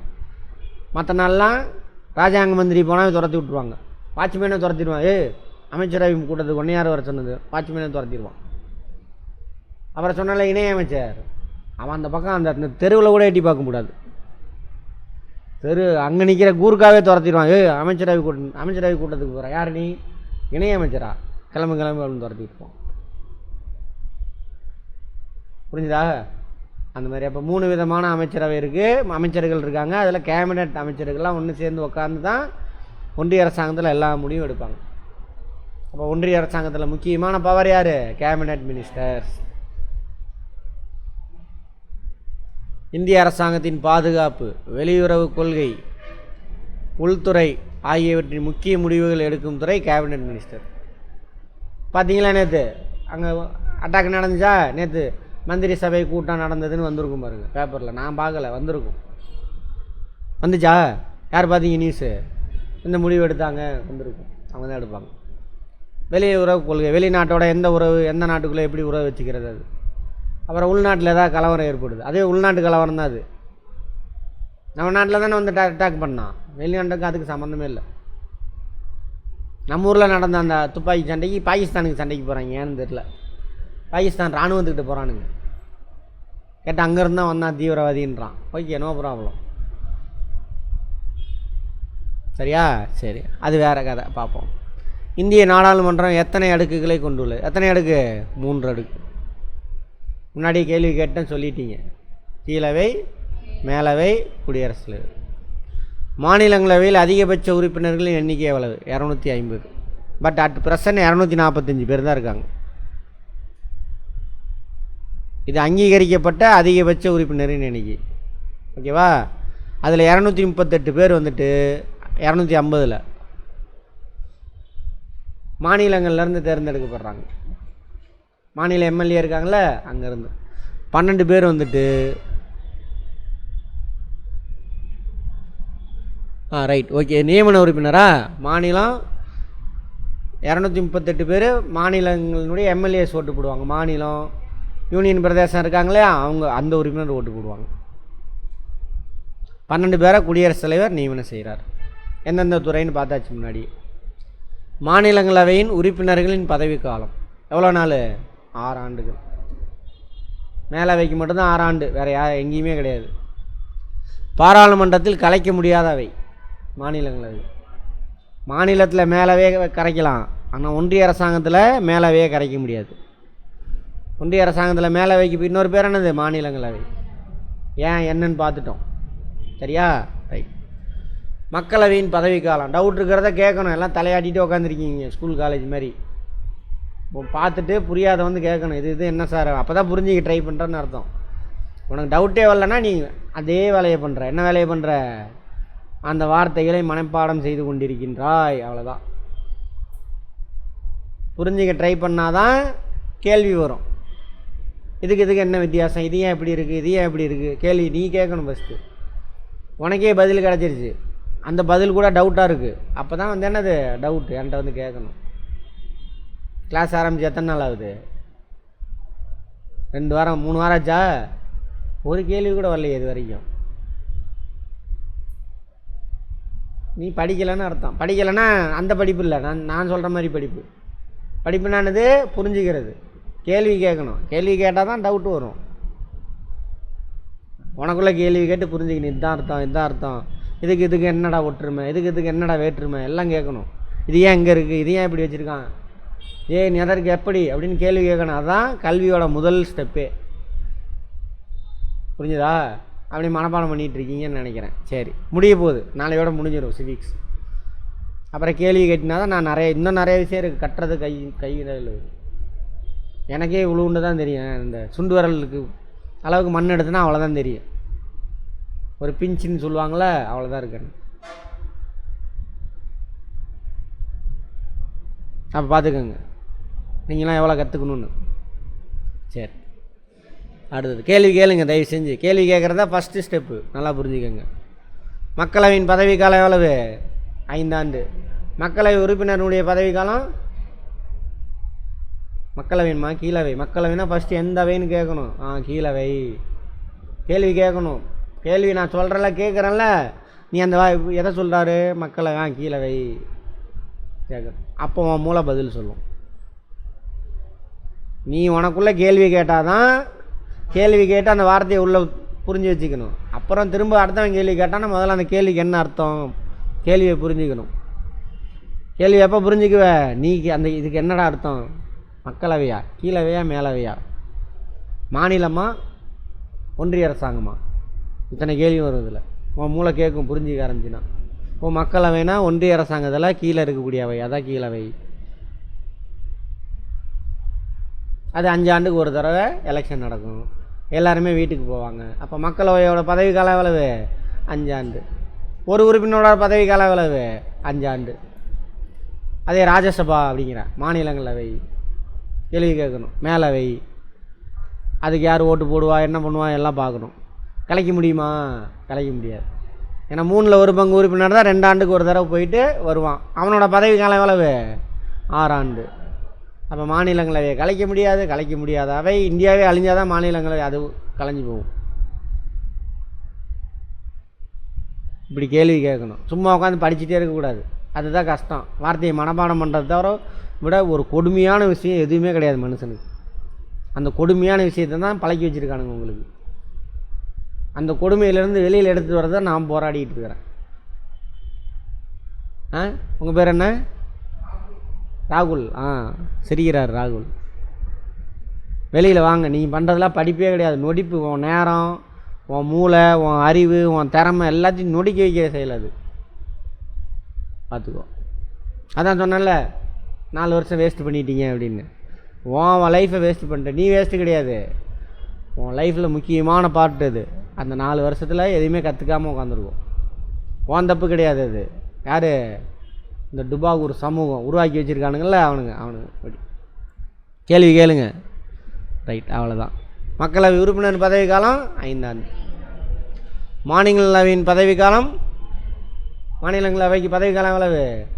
எதுவுமே கிடையாது, கலைக்க முடியாத அவை. மாநிலங்களவை உறுப்பினருடைய பதவி காலம்? மேலவை. மாநிலங்களவைன்னா அது கேட்கணும். மேலவை. மாநிலங்களவை மேலவை. புரிஞ்சுக்கணும். ஃபஸ்ட்டு கொஸ்டினை உள்வாங்கணும். ஒவ்வொரு 2 ஆண்டிற்கும் ஒரு முறை மாநிலங்களவையில் எவ்வளவு உறுப்பினர் ஓய்வு பெறுகின்றனர்? எவ்வளவு? 3ல் 1 பங்கு. எக்ஸாம்பிளோட பார்த்தோமா? புரிஞ்சுக்கணும். மனப்பாடம். ஒன்ஸ் புரிஞ்சிட்டேன்னா அவன் எங்கே எப்போ கேள்வி கேட்டாலும் அந்த கேள்வியை புரிஞ்சுக்கிட்டு ஆன்சர் உன் மூளை சொல்லும். அடுத்தது, மாநிலங்களவையின் தலைவர் யார்? துணை குடியரசுத் தலைவர். சரியா? மக்களவைக்கு குடியரசுத் தலைவரா? அந்த அவையிலேருந்து ஒருத்தரை ஸ்பீக்கராக தேர்ந்தெடுப்பாங்க. ஞாபகம் இருக்கா? ரைட். மாநிலங்களவை உறுப்பினர் தேர்தலில் வாக்களிப்பவர்கள் யாவர்? மாநிலங்களவை உறுப்பினர் இருக்காங்கள, எம்பிஸ், ராஜ்யசபா எம்பிஸ், அவங்களோட எலெக்ஷனுக்கு யார் ஓட்டு போடுவா? நார்த்திலே அர்த்தம் இருக்கு.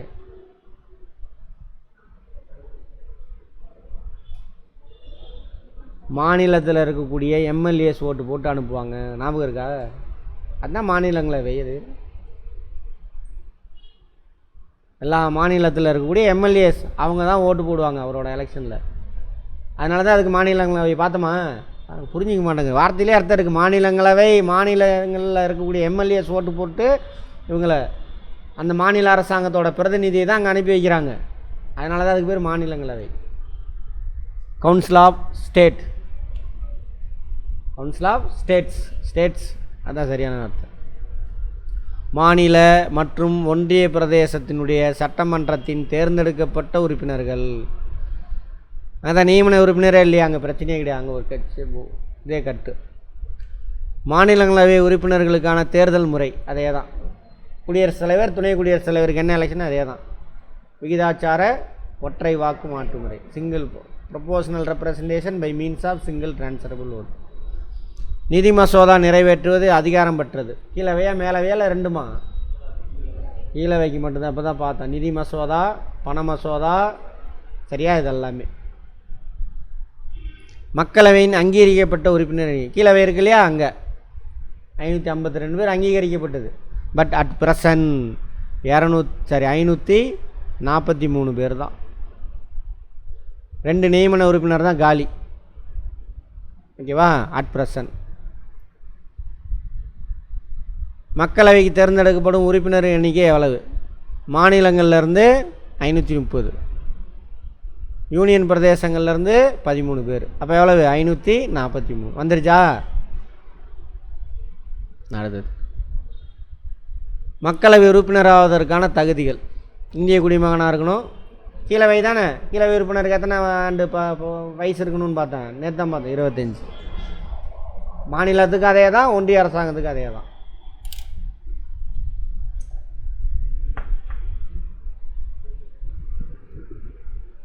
அவரோட பெயர் நாட்டில் ஏதோ ஒரு இடத்துல வாக்காளர் பட்டியலில் இருக்கணும். சரியா? இப்போ நாளை எலெக்ஷனில் நிற்க முடியுமானா முடியாது. ஏன்னா என் பேர் வாக்காளர் பட்டியலே இல்லை. சரியா? இருந்துச்சு, நான் ஓட்டு போடுறதுல நீக்கிட்டாங்க. சரி, அது மாதிரி வாக்காளர் பட்டியலில் இருக்கணும் கட்டாயம். புரிஞ்சுதா? ரைட். அடுத்தது, எந்த அவையில் பிரதமர் மீது நம்பிக்கையில்லா தீர்மானம்? எந்த அவையில்? மக்களவை. கீழவையில். அங்கே உள்ள உறுப்பினர் தானே இவரை கை கட்டினாங்க தலைவர்னு. அங்கே தான் யார் கொண்டு வர முடியும் நம்பிக்கையில்லா தீர்மானத்தை? எதிர்க்கு. இதெல்லாம் கரண்டில் நடந்துக்கிட்டு இருக்குது, நடந்த விஷயம். இப்போது திரும்ப அடுத்த கூட்டத்தொடரெலாம் நடக்கும். வாட்ச் பண்ணுங்கள் எல்லாத்தையும். நியூஸ் பேப்பரை போய் படிங்க. பாலிட்டிக்ஸ் சம்மந்தமான எது இருந்தாலும் படிங்க. படிச்சுட்டு வந்து கேளுங்க. பத்தாது இதெல்லாம் சும்மா. இப்போ நான் தூண்டி விட்ருக்கேன், நிலத்தை உழுது விதை போட்டிருக்கேன். அது தண்ணி பாய்ச்சி அதுக்கப்புறம் அது முளைச்சி வரணும். தண்ணி பாய்ச்சறது என்னது கேள்வி கேட்குறது நீங்கள்? அப்புறம் முளைச்சி வரணும், அப்புறம் விதை உரம் போடணும், எக்ஸாம்லாம் போய் எழுதணும். அவ்வளோ விஷயம் இருக்குது இது வரைக்கும். அதான் நான் அப்படி தான் சொல்லி தானே சேர்த்தனேன் உங்களெல்லாம். இது வரைக்கும் நீ படித்ததெல்லாம் சும்மா. இந்த கிளாஸுமே இப்போ ஸ்டார்டிங் சும்மா தான், உன் கையில் தான் இருக்குது. எப்படி யூஸ் பண்ணுறியோ அதை பொறுத்து தான் இருக்குது. டெஸ்ட்லாம் ரெடி ஆகிட்டே இருக்குது. ரெகுலராக டெஸ்ட் இருக்கும். அதுக்கு அந்த ஆப் டவுன்லோட் பண்ண சொன்னேன். அதில் வரும், வர எழுதுங்க. எந்த அவையில் பிரதமர் மீது நம்பிக்கை? Okay, right. பிரதமர் நம்பிக்கையில்லா தீர்மானம் கொண்டு வர்றது யார்? எதிர்கட்சி. எதிர்கட்சி தலைவருக்கு என்ன அந்தஸ்து கொடுத்துருக்காங்க? கேபினட் அந்தஸ்து. பார்த்தோமா? அது ரிலேட்டடாக வந்துச்சுன்னா கேள்வி கேட்கணும். இது ரிலேட்டடாக வேறு என்னென்னலாம் இருக்குது நீயே கேள்வி கேட்டு எடுத்து பார்த்துக்கணும். இப்போ எப்போ பார்த்தாலும் புக் எடுத்து படிச்சுக்கிட்டே இருக்கக்கூடாது. இந்தியன் எக்கானமி, அவர் எக்கானமி, இந்தியன் எக்கானமி. இந்தியானா என்னடா? இந்தியானா இந்தியா. எக்கானமினா பொருளாதாரம் சார். பொருளாதாரம்னா economy sir. அவ்வளோதான். சினிமாவே அப்படி தான் எடுக்கிறானுங்க. அப்புறம் எப்படி இருக்கும்? விளங்குமா? பிரதமர் மீது நம்பிக்கைகள். அது முடிஞ்சா? தமிழகத்திலிருந்து தேர்ந்தெடுக்கப்படும் மாநிலங்களவை உறுப்பினர். மாநிலங்களவைக்கு தமிழகத்திலேருந்து எத்தனை பேர் போகிறாங்க? 18 பேர். அதேமாதிரி மக்களவைக்கு எத்தனை பேர் போகிறாங்க? 39 பேர். 1971 பாப்புலேஷன் அடிப்படை 1971 மக்கள் தொகை கணக்கெடுப்பு எடுத்தாங்கள்ல, அப்போ எவ்வளோ மக்கள் தொகையோ ரேஷியோவோ அதை பொறுத்து அத்தனை சீட்டு கொடுத்தாங்க. இப்போ இந்த இஷ்யூ போயிட்டுருக்கு, அன்றைக்கே சொல்லியிருப்பேன்னு நினைக்கிறேன். இப்போ 2021 கணக்கெடுப்பின்படி எம்பி சீட்டை மாற்றினா என்ன ஆகும்? நம்பர் ஆஃப் சீட்டை மாற்றினா என்ன ஆகும்? நம்மளது பர்சன்டேஜ் கம்மியாகிட்டோம் இந்திய மக்கள் தொகையில். ஏன்னா அவன் சொன்னல, எங்கள் சின்ன பாட்டிக்கு பிறந்த குழந்தை 18 19 அதே மாதிரி தான் அவன் பெற்றுக்கிட்டு இருந்தான் அப்போது 70களில். அந்த மாதிரி எங்கள் வீட்டில் 5 பேர், என் கூட பிறந்தவன் 6 பேர், என்னோட சேர்த்து 6 பேர். சரியா? ஆனால் எனக்கு 2 குழந்தை தான். குறைஞ்சிருச்சா? இதை வச்சு புரிஞ்சுக்கலாம். ஆனால் அங்கே எங்கள் பாட்டி கூட சேர்ந்த செட்டு 18 குழந்தை பெற்றுச்சா?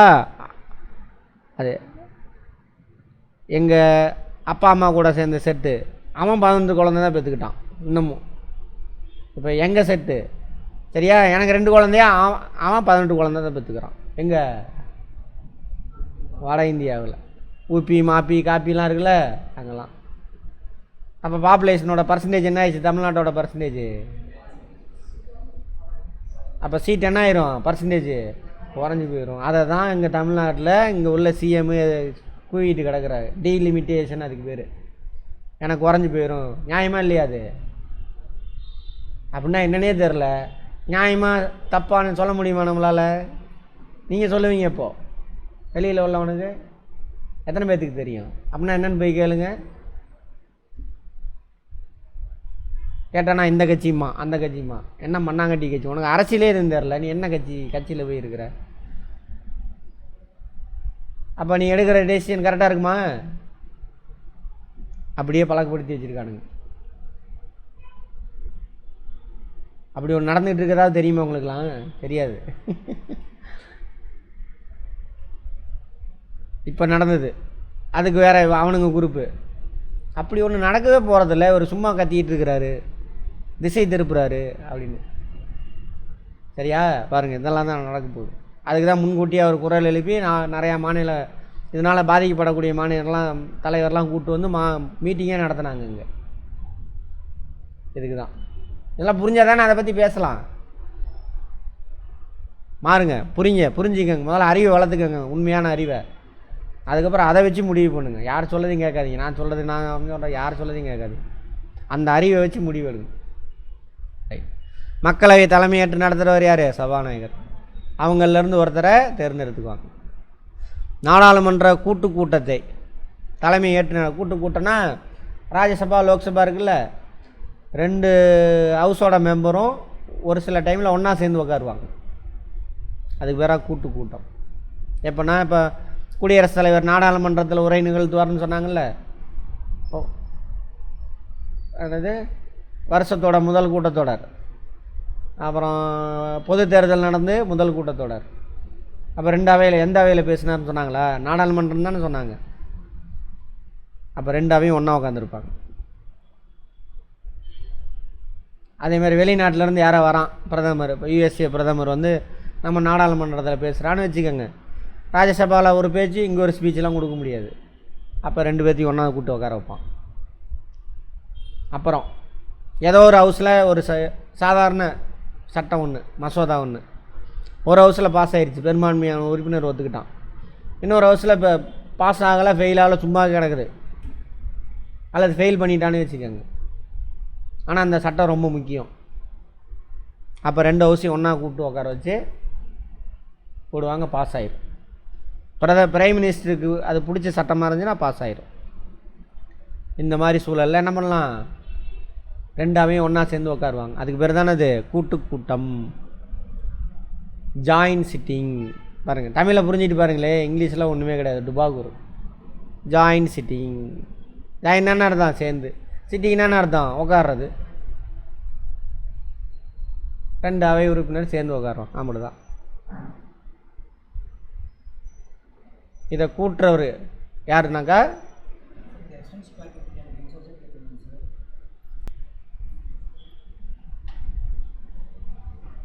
சரியா? கூட்டத்தை கூட்டுறதுக்கு ஆர்டர் போடுறவர் யார் அப்படின்னாக்கா குடியரசுத் தலைவர். 2 ஹவுஸும் சேர்ந்து இன்றைக்கி உட்காருங்க அப்படின்ட்டு. குடியரசுத் தலைவர்னால் யார் முடிவு பண்ணியிருப்பா? பிரதம மந்திரி. அவர் தான் முடிவு பண்ணியிருப்பார். சரி, 2 பேர் சேர்ந்து உட்காராங்க. அங்கே ஒரு தலைவர் இருக்காரா, இதுக்கு ஒரு தலைவர் இருக்காரா, ஸ்பீக்கரு. அதில் யார் தலைமையேற்று நடத்துறது? ஸ்பீக்கர். கீழே வைக்க தான் பவர் அதிகம். ஏன்னா இவர் தான் டைரெக்டாக மக்களால் தேர்ந்தெடுக்கப்பட்டு வந்தவங்க. புரிஞ்சதா? ரைட். அதான் கேட்டிருக்காங்க. நாடாளுமன்ற கூட்டத்தை தலைமையேற்று லைவ் மாற்றிக்கங்க. நடத்துபவர் யார்? ஸ்பீக்கர். நாடாளுமன்ற கூட்டத்தை கூட்டுபவர் யார் அப்படின்னா யார்? குடியரசுத் தலைவர். ஒரு மசோதா நிதி மசோதா என தீர்மானிக்க அதிகாரம் பெற்றவர் யார்? சொன்னா இல்லையா, நிதி மசோதா, பண மசோதா, நிதி மசோதா ஒன்றுன்னு. அப்படியா இருந்தால் யார் கையெழுத்து போடணும்? பிரசிடெண்ட் கையெழுத்து போடணும். இது நிதி மசோதாவா அல்லது பண மசோதாவா, நிதி மசோதாவா அல்லது வேறு மசோதாவா அப்படின்னு டிசைட் பண்ணுறதுக்கான அதிகாரம் யாருக்கு உண்டு? ஸ்பீக்கருக்கு மட்டும்தான் இருக்குது. நிதி மசோதா இது அப்படின்னா எடுத்து வச்சுட்டுவார், போய் குடியரசுத் தலைவர்கிட்ட கையெழுத்து வாங்கிட்டு வான்னு அனுப்பி விட்ருவார். நிதி மசோதா அல்லது பண மசோதா. ஓகேவா? ரைட். பொதுவாக எத்தனை கூட்டத்தொடர் நடக்கும்? கான்ஸ்டியூஷனில் என்ன சொல்லியிருக்காங்கன்னா, தொடர்ந்து ஒரு 20-30 நாளைக்கு கூட்டம் நடக்கும். அதுமாதிரி தான் கூட்டத்தொடர். வார்த்தையில் எடுத்துருக்கு பாருங்கள். தொடர்ந்து ஒரு நாள் நடக்கிறது கூட்டம். தொடர்ந்து 20 நாள் நடந்தால் என்ன அர்த்தம்? கூட்டம் தொடர்ந்து நடக்குது. அதான் அதுக்கு பேர் கூட்டத்தொடர். செஷன் அப்படிமா இங்கிலீஷில். அது என்ன அர்த்தம்? அது அர்த்தமே நமக்கு தெரியாது. கூட்டத்தொடர்னா எப்படி இருக்குது? அர்த்தம் இருக்கா அதில்? கூட்டத்தொடர்னா அதில் அர்த்தம் புரியுதாம்மா? புரியலையா? கூட்டம்னா இன்றைக்கி நடக்கிறது கூட்டம். தொடர்ந்து நடந்தால் அதுக்கு பேர் என்னது? வார்த்தையில் அர்த்தம் இருக்கா? அதான் தாய்மொழி. செஷன் அர்த்தம் தெரியுது. அதில் ஏதாவது அர்த்தம் இருக்குது? மனப்பாடம் தான் பண்ணிக்கலாம். அதுக்கு தான் தமிழில் சொல்லித்தரேன். இங்கிலீஷ் வார்த்தை ஈஸியாக பிடிச்சிக்கோ. கான்செப்டை புரிஞ்சுட்டு இங்கிலீஷ் இந்த இதுக்கு தான் அர்த்தம் மனப்பாடம் பண்ணிக்கலாம். உட்காருங்க. அதனால தான் தாய்மொழியில் உங்களை படிக்க விட மாட்டேங்கிறானுங்க. வடக்கன்ஸ்லாம் ஏன்டா முட்டாளாக இருக்கானா? அவன் எவனுமே தாய்மொழியில் படிக்கலை. ஹிந்தி யாருக்கும் தாய்மொழி அல்ல. அதனால தான் இன்னும் இருக்கானுங்க. நம்ம அரைக்குறையாக படிக்கிறோம், அதனால் ஏதோ ஓடிக்கிட்டு இருக்குது. சரியா? ரைட். அது மாதிரி எல்லோரும் இந்த ஜென்ரேஷன் இப்போ 1வது சேர்த்துறதுலேருந்து புரிஞ்சு படித்தானா போதும், அடுத்த 10 வருஷத்தில் இந்தியா மாறிடும். ஜப்பானுக்கு மேலே போயிடும். அது ஜப்பானில் வெறும் 7 கோடி பேர் தான் இருக்கான். இந்தியாவில் எத்தனை கோடி பேர் இருக்கும்? 140 கோடி பேர் இருக்கும். உலகத்திலே நம்மளை உன்னை அடிச்சிக்க எவனாலும் முடியாது. ஆதித்யா சேனலுக்கு வருதா? அது மாதிரி அடுத்த 12 வருஷத்தில் மாறிடும். அப்போ தான் மாறும். இப்போ இருக்கிற நிலைமைக்கு இந்தியா ஒரு மண்ணாங்கட்டியும் மாறாது. இப்படியே கிடக்க வேண்டியதுதான். சரியா? பார்ப்போம். சரி, பாருங்கள். சரி சொல்கிறாங்க. ஒரு செஷனுடைய கடைசி நாள். இப்போ தொடர்ந்து 20 நாள் நடக்குது. கடைசி நாள் ஒரு கூட்டத்தொடரினுடைய கடைசி நாளுக்கும் அடுத்து ஒரு 2-3 மாதம் கழித்து கூடுதுன்னு வச்சுக்கோங்க. அந்த கூட்டத்தொடரினுடைய முதல் நாளுக்கும் இடையே கேப் 6 மாதத்துக்கு மேலே இருக்கக்கூடாது. அங்கே அவ்வளோதான் சொல்லியிருக்காங்க அரசியலமைப்பு சட்டத்தில். பாராளுமன்றம் வருஷத்துக்கு எத்தனை தடவை சார் கூடணும் அப்படின்னா, ஒரு கூட்டத்தொடரினுடைய முதல் கூட்டத்தொடர் கடைசி நாளுக்கும் அதை தொடர்ந்து வரக்கூடிய கூட்டத்தொடரினுடைய முதல் நாளுக்கும் இடையில் கேப்பு 6 மாதத்துக்கு மிகாமல் இருக்கணும். Not more than 6 months between last date of previous session. சரியா? First date of succession session. அதை தொடர்ந்து வருது இல்லையா, அதுக்கு நடுவில் கேப்பு எவ்வளோ இருக்கக்கூடாது? Not more than 6 months. அவ்வளோதான் சொல்லியிருக்காங்க. அதை வச்சு நார்மலாக ஒரு 3 கூட்டத்தொடர் நடத்துகிறாங்க. பட்ஜெட் கூட்டத்தொடர், அரசாங்கத்துக்கான வரவு செலவு திட்டத்தை அதில் சொல்லுவாங்க. இந்த வருஷம் வர நிதியாண்டில் இவ்வளோ ரூபா பணம் உள்ளே வரும், நான் இவ்வளோ ரூபா செலவு பண்ண போகிறேன். அதான் பட்ஜெட். தமிழில் பட்ஜெட்டுக்கு என்னென்னு தெரியுமா? தமிழில் பாருங்கள், சொன்னோன்னா அப்படியே புரியும். பட்ஜெட்னா ஒன்றும் புரியாதீங்க, ஆங்கில வார்த்தை. பட்ஜெட்டுக்கு என்னம்மா தமிழில்? காமர்ஸ். வரவு செலவா? பாதி வந்துட்டீங்க, அப்பயும் முழுமை இல்லை. மனப்பாடம் பண்ணது தான் பிரச்சனை. வரவு செலவு திட்ட அறிக்கை. வரவு செலவு திட்ட அறிக்கை. வரவுனா பணம் உள்ளே வர்றது, செலவுனா பணம் வெளியில் போகிறது. திட்டம்னா என்ன அர்த்தம்? திட்டம்னா என்ன? பணம் வந்துச்சு போச்சு, அது திட்டமா? அது நடந்து முடிஞ்சு போச்சு. திட்டம்னா என்ன? பின்னாடி நடக்க போகிறத முன்னாடியே என்ன பண்ணுற, டிசைட் பண்ணுற, அதுக்கு பேர் தான் திட்டம். நடக்கலை, நடந்துச்சா அது திட்டம் கிடையாது. பின்னாடி நடக்க போகிறத முன்னாடி டிசைட் பண்ணுற. புரியுதா? அப்போ அரசாங்கத்துக்கு இந்த ஒரு ஆண்டுக்கு எவ்வளோ ரூபா பணம் உள்ளே வரும், அதான் வரவு. எவ்வளோ ரூபா அரசாங்கம் வெளியில் கொடுக்க போகுது செலவு, அதுக்கான திட்டம். புரியுதா? ஒரு ஆண்டுக்கு போடுவாங்க. இந்த வருஷம் நிதியாண்டு 2025-26 இவ்வளோ ரூபாய் எனக்கு பணம் வரும், வரப்போகிறது தான். புரிஞ்சுதா? பணம் வர தான் அரசாங்கத்துக்கு எப்படி பணம் வரும்? நீ கொடுக்குற வரி, அந்த வரி பணத்தை வச்சுட்டு தான் ஒவ்வொரு திட்டமாக செயல்படுத்துவாங்க. கேட்பானுங்க நிறைய பேர், கூமுட்டைங்க. நம்ம எல்லாமே அப்படி தான் உருவாக்கி வச்சுருக்கானுங்க. பஸ்ஸு 300 பஸ்ஸு விட போகிறேன் அப்படின்னாக்கா ரெடியாக கையில் பணம் வச்சுக்கிட்டு 300 பஸ் உடனே அடுத்த நாள்லாம் வாங்கி விட முடியாது. 300 பஸ்ஸுக்கு பணம் என்ன ஆகும்? வரி மூலியமாக வந்துக்கிட்டே இருக்கும்.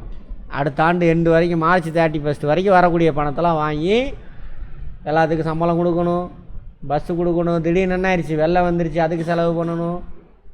அதெல்லாம் அந்த வரி பணத்தில் தான். இதில் எது முக்கியம், ஃபஸ்ட்டு ப்ரியாரிட்டியோ அதுக்கு செலவு பண்ணிகிட்டே வருவாங்க. ஒரு சில விஷயங்களை செலவு செய்ய முடியாது. 300 பஸ் வாங்கி விட்றேன்னா ஒழுங்காக வரி வசூலாகலை, அதுக்குள்ளே வெள்ளம் வந்து அதுக்கு எல்லாத்தையும் எடுத்து செலவு பண்ணிட்டேன். வாங்காமலும் போகலாம். அதான் ரிவைஸ்டு எஸ்டிமேஷன். அது ஒரு நாள் கேட்டிங்க, திரும்ப கேட்கவே இல்லையான்ட்ட பதில் சொல்லிட்டேனா? ரைட். படிக்கணும், பேப்பர் எடுத்து படிக்கணும். இதெல்லாம் பேப்பரில் வரும், கவர்மெண்ட்டு செய்கிறது எல்லாமே வரும், எடுத்து படிக்கணும். சரி, இதான் பட்ஜெட் கூட்டத்தொடர். இதான் வருடத்தோட முதல் கூட்டத்தொடர். பிப்ரவரியில் கூடிட்டு இருந்து இப்போ எப்போ வந்துருச்சுனாக்கா ஜனவரியிலே கூடுது, ஜனவரி அல்லது பிப்ரவரி. இதுதான் நீண்ட கூட்டத்தொடர், ஒரு வருஷத்தில் அதிக நாள் நடக்கும். அடுத்தது மழை கால கூட்டத்தொடர், மான்சூன் செஷன். பருவகாலம், மான்சூன்னா பருவகாலன்ற வார்த்தை கூட தப்பு.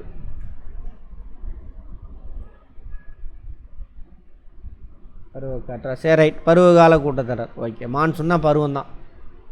மழைக்கால கூட்டத்தொடர் வட இந்தியாவில், நம்ம இந்தியா தமிழ்நாடு கிடையாது. தமிழ்நாட்டில் தென்மேற்கு பருவக்காற்றில் அதிக மழை கிடைக்காது, வடகிழக்கு பருவக்காற்று தான் அதிக மழை. வட இந்தியாவில் அதிகமான மழை அப்படின்னாக்கா தென்மேற்கு பருவக்காற்று. தென்மேற்கு பருவக்காற்று காலம்தான் இது. அந்த காலகட்டத்தில் தென்மேற்கு பருவக்காற்று காலம் ஜூன் டு செப்டம்பர். அந்த மழை பெய்யக்கூடிய காலத்தில் அந்த செஷன் நடக்கும். அதனால் அதுக்கு பேர் மழைக்கால கூட்டத்தொடர். ஓகேவா? அடுத்து குளிர்கால கூட்டத்தொடர். இந்தியாவில் குளிர் நவம்பர், டிசம்பர், ஜனவரி, அதான் குளிர்காலம். ஆமாம், சரி, கிளம்புங்க. குளிரில் நடக்கிறதுனால குளிர்கால கூட்டத்தொடர். 3 கூட்டத்தொடர் நடக்குது. இந்திய அரசின் தலைமை வழக்கறிஞர் பற்றி எந்த அரசியலமைப்பு சட்ட பிரிவு கொடுத்து? எது? 76. 76. உச்ச நீதிமன்ற, உயர் நீதிமன்ற நீதிபதிகள், தலைமை தேர்தல் ஆணையர், இந்திய தலைமை கணக்கு தணிக்கையாளர் ஆகியோர் பதவியை நீக்கம் செய்யும் அதிகாரம் படைத்த அமைப்பு எது? நாடாளுமன்றம் தான். அதான் இம்பீச்மெண்ட் பார்த்தோம்ல, குற்றம் சுமத்தலின் மூலம் பதவியிலிருந்து இருக்குது. இவங்களை மட்டும்தான் தூக்க முடியும். பார்லிமெண்ட் மட்டும்தான் அந்த வேலையை செய்ய முடியும். மாநிலங்களின் எல்லைகளை மாற்றி அமைத்திட அதிகாரம் பெற்ற அமைப்பு பாராளுமன்றத்துக்கு மட்டும்தான். நடுவண் அரசின் 3வது அங்கம் எது? நடுவண் அரசில் அரசாங்கமே 3வது தூண் எது? நீதி. குடிமக்களின் உரிமைகளையும் சுதந்திரத்தையும் பாதுகாப்பும் அமைப்பு எது? நீதித்துறை. உனக்கு ஃபண்டமெண்டல் ரைட்ஸ் கிடைக்கல, சுதந்திரம் போச்சு, எங்கே போவ? நீதிமன்றத்துக்கு. அதான்.